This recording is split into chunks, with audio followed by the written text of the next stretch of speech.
Hey, what's happening, everybody? Happy Sunday, and welcome to my first YouTube Coffee with Arod. I'll be answering questions about every Sunday night baseball game and overall big picture baseball trends.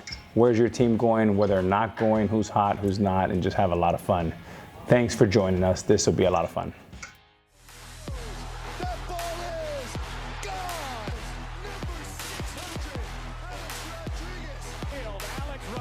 Has delivered for New York.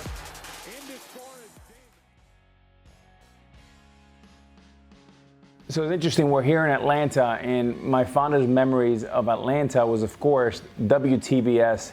Ted Turner, being the tycoon that he is, was way ahead of his time with TBS, labeled the Braves America's team way before Jerry Jones has done that with the Cowboys. Watching them from 92, 93, 94 be a very average to bad team, and then convert to to drafting Chipper Jones #1 and having that great pitching developing with Smoltz and Avery and Glavine, and of course then bringing in Maddox to make it the Four Horsemen. All three of them will end up in the Hall of Fame: Smoltz, Glavine, and Maddox.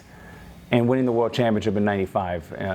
The Braves are a great brand. They have a new stadium and very passionate fans here in Atlanta. So I'm very much looking forward to seeing the stadium and the great young talent this team has. It reminds me of '93, '94 Braves, right before they won the championship in '95. So a lot of good things to look forward to.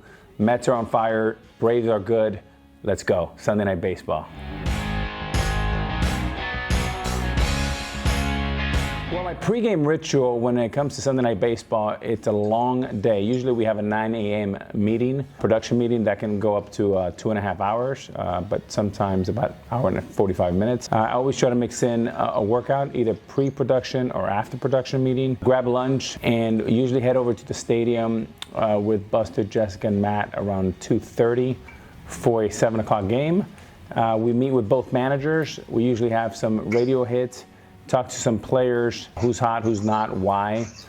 And then we kind of get ourselves up to the booth around 5 p.m., start working on the scorecard once we get the lineups. And then it's showtime, 7:05 ESPN on Sunday Night Baseball.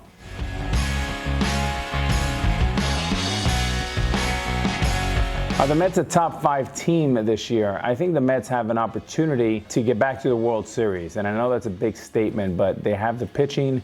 They have the experience. I think Brody Van Wagenen has done a fantastic job transitioning from being a top flight agent to a top flight general manager.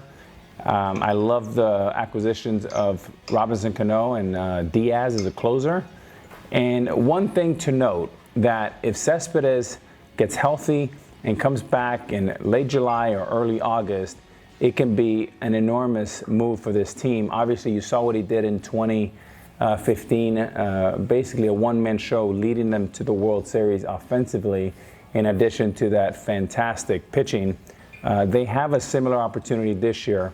Also get this, Conforto, she's going to have a big year.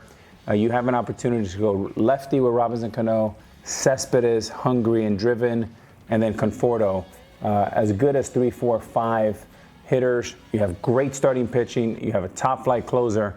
Hey, the Mets, it looks like it could be a very good year potentially for them.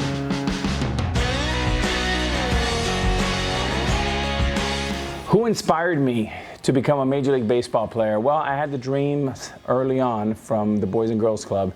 I always, even though I come from very humble beginnings with my mother having 2 jobs, I always had big, huge, enormous dreams. I didn't know any better.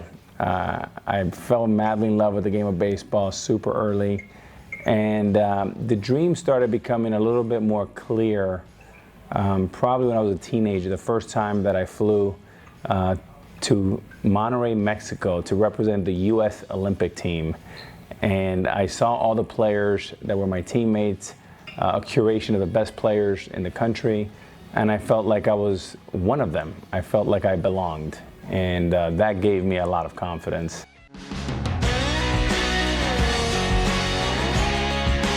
Who inspired me? I would say my mother, her work ethic for sure. I thought it was normal that everyone had a single mother and worked 2 or 3 jobs. Come to find out, of course, is not. And then some of my favorite players growing up were Dale Murphy. I wore number 3 for a long time because of Dale, and also Keith Hernandez because of his leadership skills and the fact that he was a clutch hitter. Those were some of my inspirations of trying to be a Major League Baseball player. All right, thank you guys for tuning in. Here's a story. Every Saturday, you get an opportunity to submit your questions, and every Sunday morning, Coffee with Arod, I will answer your questions. Let's talk some baseball.